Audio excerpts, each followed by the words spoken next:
रुद्रचण्डे प्रचण्डे त्वं प्रचण्डबलनाशिनी रक्ष मां सर्वतो देवी विश्वेश्वरी नमस्तुते।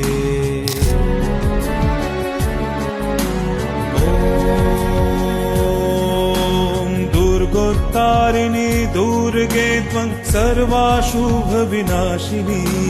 धर्मार्थ मोक्षदे देवी नित्यं मे वरदा भव।